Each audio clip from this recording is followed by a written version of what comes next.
Thank you very much, Landscales. Thank you very much, dear Raphael Gross, in your capacity as president of the German Historical Museum, Deutsches Historisches Museum. It's a great pleasure and a great honor for me to begin this symposium with my talk, and I would like to express my cordial thanks to the entire organizational team.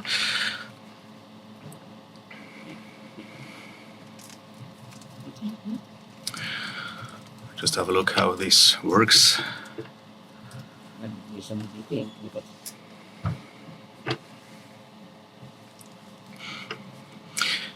Could someone come up to the stage and help me, please?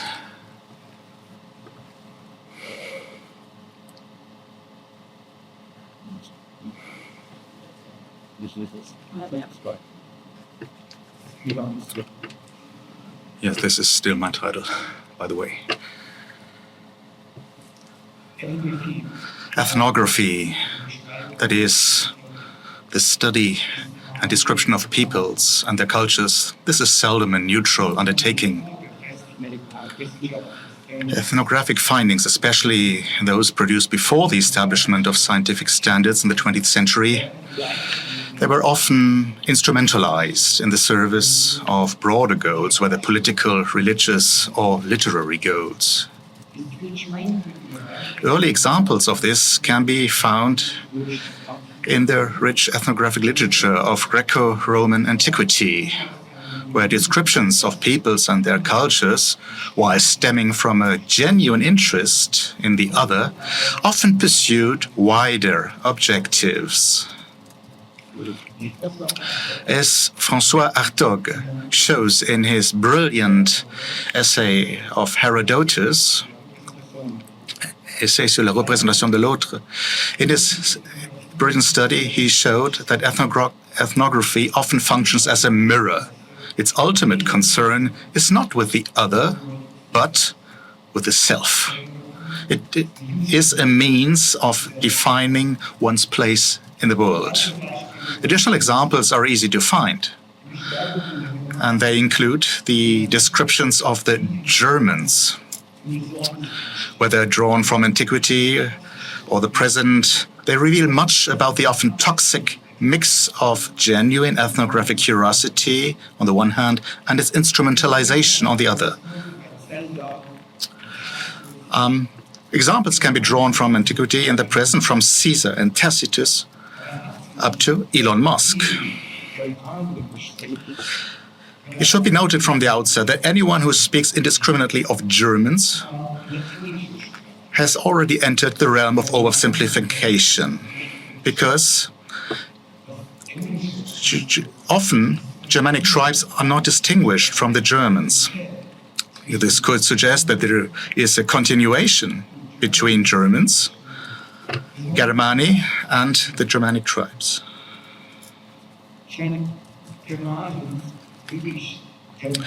When we talk about Germans, Germanoi in Greek, well, the Greek historian and philosopher Posidonius mentioned the Germanic tribes as early as the 1st century BCE. In later periods, however, the notion of a distinct people was primarily a Roman construct, imposed on a collection of tribes that inhabited a particular region and practiced seemingly similar customs. It was the Romans who invented the Germans. Tacitus berichtet.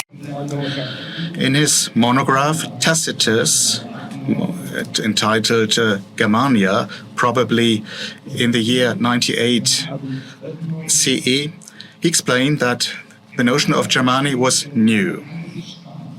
Initially, it was the name of a tribe, not of an entire people. It was the Tungri who first crossed the Rhine and drove out the Gauls. They were originally called Germani, Germans, and you see this phrase here on the screen. So what was the name of a tribe and not of a people gradually prevailed. At first, all were called Germani, a term employed by the conqueror, a victory, to inspire terror. But very soon, they called themselves by this self-invented name. The classical philologist Edward Norden, one of the most important, the most eminent classical philologists, referred to Tacitus' explanation in a somewhat dramatic fashion. He described it in Tacitus' Germania. He called it the naming clause, Namenssatz. And he described it as one of the most contested sentences in all of Latin prose literature. In fact, this naming clause is difficult to interpret. What does a victore mean? Norden, who was born into a Jewish family and later converted to Protestantism, died in exile in Zurich in 1941. His most significant contribution and achievement for the study of ancient ethnography was his documentation of the Wandermotive, the migratory motives, recurring themes that move between cultures, from one people to another. These migratory motives challenge the notion of fixed racial characteristics, a central pillar of racist ideology. Edward Norden felt that it was necessary in a second and third edition to justify what he had said. He didn't want to call it into question entirely, because of course there are and were Germani, Germans, but when you read his explanation closely, you see that he calls it into question. And what is linked to this is the insight that essentially the Germans were a construct. Elon Musk's fascination with Roman antiquity has been evident for some time, as has his habit of casually invoking ancient figures in modern polemics. Perhaps we just need a modern-day Sulla. Postete Musk im Juni 20.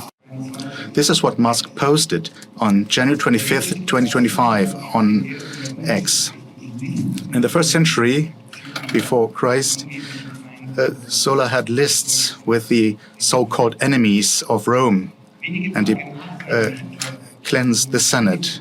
Just days after making a Hitler or Mussolini-style salute at a victory celebration for Trump supporters, Elon Musk appeared via video at the campaign kick-off rally of the Alternative für Deutschland, Alternative for Germany, AfD, where he trotted out several far-right tropes. Musk referred not only to the health and well-being of the German people,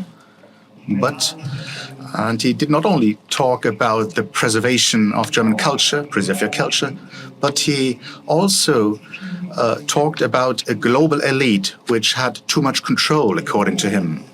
The accusation of globalism, a staple of the American alt-right movement, it's very pervasive. Well, it echoes that of cosmopolitanism, a term traditionally directed at Jews. Globalists and cosmopolitans are typically these are terms used to describe people perceived as neglecting the interests of their own nation-state. In the Nazi era, Adolf Hitler and Joseph Goebbels, among others, described Jews as the Ferment der Dekomposition, fermenting agent of disintegration. They appropriated the phrase from the historian Theodor Mommsen, who used it in Römische Geschichte, Roman history, to describe the Jewish diaspora in Caesar's time. However, Mommsen regarded such Jewish cosmopolitanism as a positive force in transition from a Latin nationality to a cosmopolitan global culture in the state governed by Caesar. Even in the ancient world, the history of the German nation, Musk claimed in speech, extend back thousands of years. He invoked Julius Caesar, urging his audience to read Caesar's account of the Germanic tribes. When Caesar encountered these tribes during his Gallic campaigns, Musk explained he was deeply impressed. They were, in Musk's words, very powerful, tough warriors. Reminding his AfD audience of Germany's former fighting spirit, Musk argued that there was too much focus on Germany's past guilt and that it was time to move on. Everything was at stake, Musk warned, not just the well-being of Germany, but the fate of Europe as a whole, even of the world, perhaps. Returning to the global dimensions of the current crisis, he concluded that the world had to be saved from itself. And here, on the right side, you see the very famous monument of Hermann in North Rhine-Westphalia. It is, by the way, still the largest monument and statue in Germany. It was inaugurated in 1875. You see Arminius, the leader of the Cherusks, and you see that he stretches out his right arm. This reminds us the Battle of the Teutoburger Wald, this great victory over the Romans, 9 CE. Arminius is seen here. This brings us back to Tacitus. Arminius was considered to be a liberator of Germania, liberator of Germany. This is precisely what you can read on some inscriptions of the statue. On the sword, it is written, "German unity, my strength." Heinrich Heine, in Germany, Ein Wintermärchen, from 1844, he wrote 2 lines on this. If Arminius did not win the battle with his blonde hordes, German freedom would no longer exist. They would have become Roman. End of quote. In idealizing the link between the ancient Germanic tribes and modern Germans, Musk aligned himself with a long and problematic tradition that began with German humanism and assumed a distinctly nationalist form in the 19th century. Philipp Melanchthon, a friend and someone who accompanied Martin Luther in Wittenberg, the preceptor Germania, Germany's teacher, who contributed to a Latin edition of Tacitus' Germania from 1538 to 1557.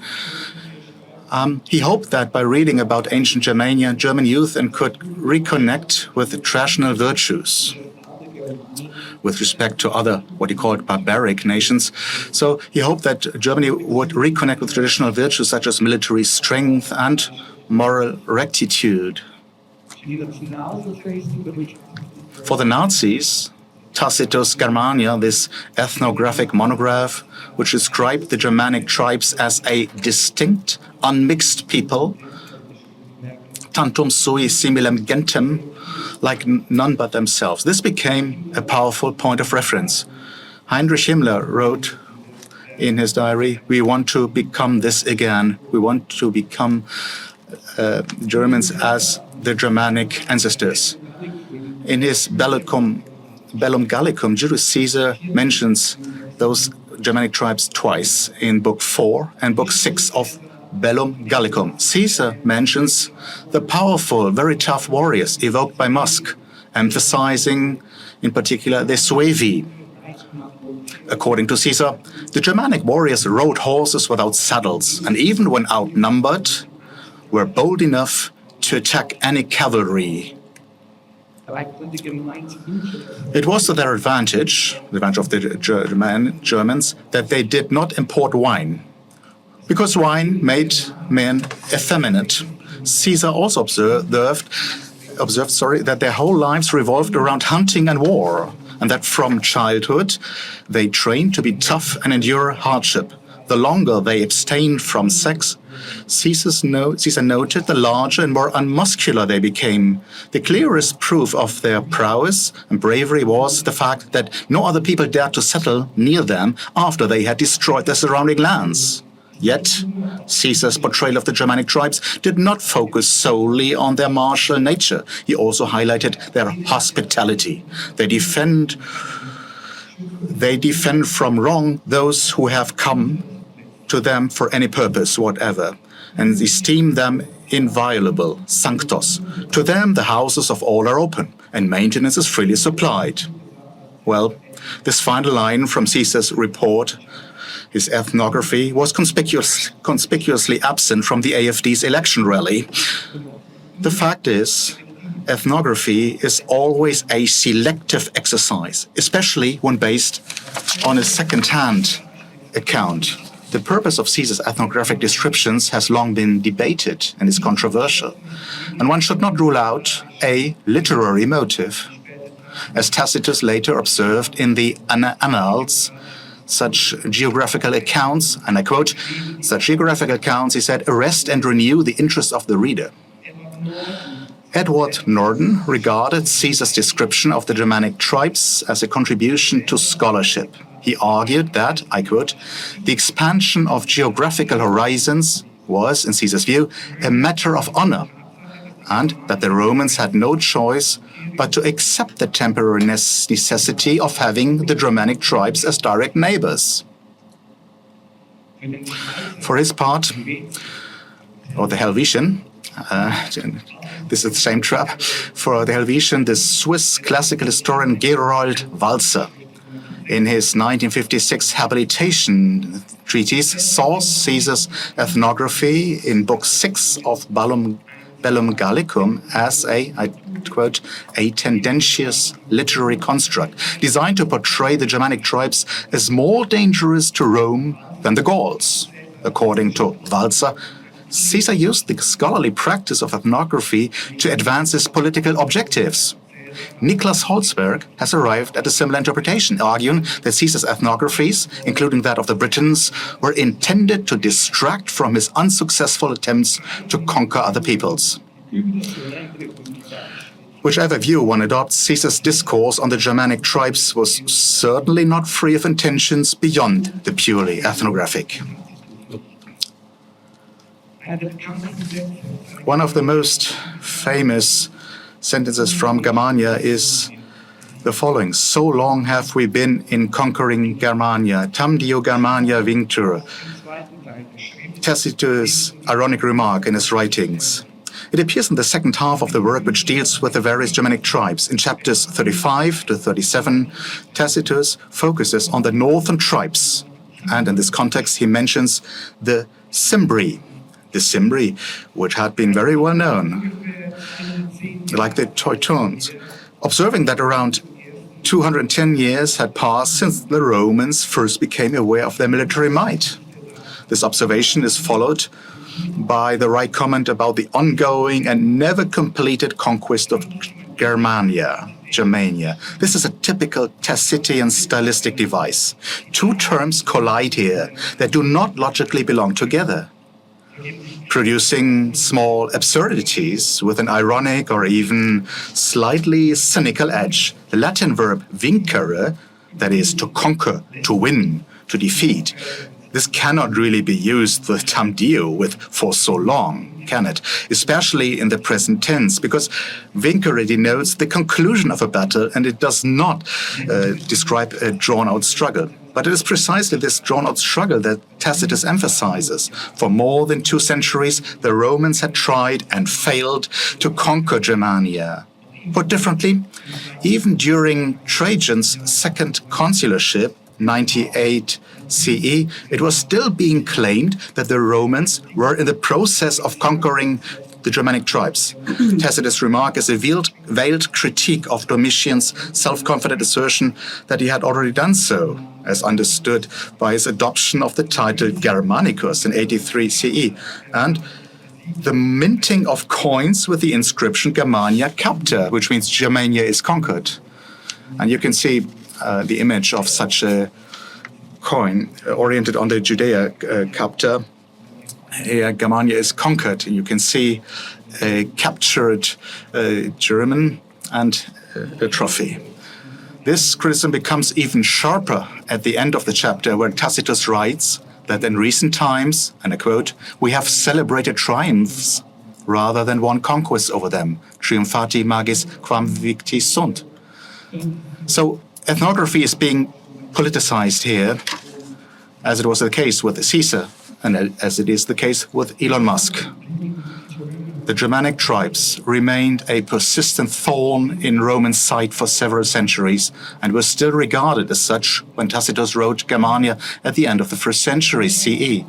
In fact, Tacitus considered them more troublesome than any other enemy, writing that, I quote, "Neither Samnites nor Carthaginians, neither Spain nor Gauls, not even the Parthians, have been so harmful." The items on this list are far from arbitrary. Alongside the Germanic tribes, it includes the enemies of Rome that loomed large in Roman imagination, some long defeated, like the Carthaginians.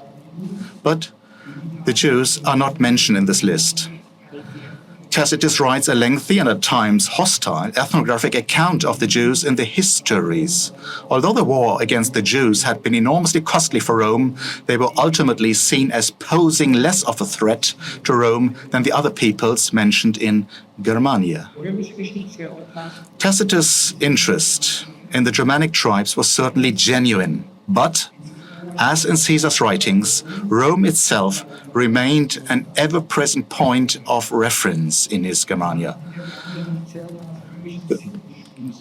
The work has often been interpreted as a reflection on Roman morality. Well, that may be something of an exaggeration, but it holds true for certain passages. Tacitus concludes his commentary on Germanic dowries and marriage customs by praising the tribes for not killing infants and for not limiting family size in general. Good customs, he writes, can achieve what laws fail to accomplish elsewhere. A clear reference to Rome and a pointed critique of Roman sexual immorality. Here, as in many other cases up to the present day, ethnography serves as a canvas onto which societies project their own ideals. The Romans have invented the Germans for themselves. Since humanism, the Germans themselves have appropriated and invented the Roman Germans and thereby themselves. I think we have now arrived in the midst of our topic today, varieties of German. Thank you very much.